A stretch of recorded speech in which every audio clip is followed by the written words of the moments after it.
Le Made in France est à la mode. Pour les consommateurs, c'est un gage de confiance, notamment après le scandale de la viande de cheval. Pourtant, quand on fait ses courses, pas facile d'y voir clair.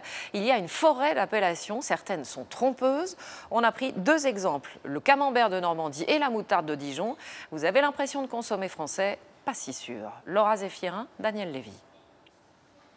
Champignons de Paris, melons charentais, herbes de Provence. Point commun de tous ces produits, leurs dénominations sont tombées dans le domaine public. En clair, elles peuvent être utilisées par n'importe quel producteur de l'Hexagone ou industriel étranger.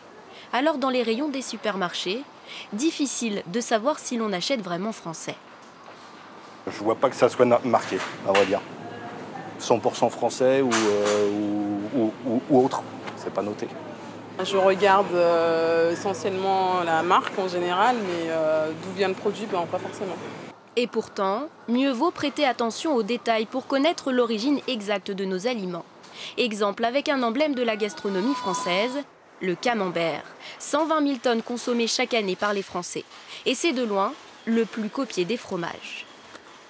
Dans ma main, un camembert avec la mention « fabriqué en Normandie ». Attention, cela signifie que l'usine de fabrication du fromage est située dans cette région, mais sans garantie sur l'origine des composants. Sur cet autre produit, on peut lire « camembert de Normandie ». Le lait utilisé pour sa fabrication est issu de vaches normandes qui pâturent au moins 6 mois dans l'année dans des zones répertoriées de Normandie.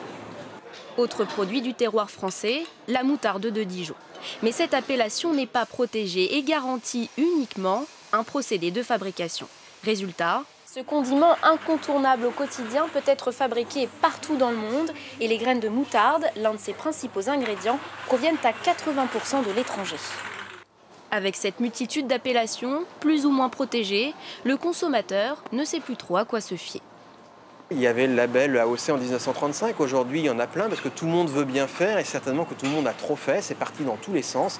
Maintenant certainement il revient au gouvernement de simplifier ce foisonnement de labels et de signes de qualité. Les courses en supermarché n'ont donc pas fini d'être un casse-tête. Oui,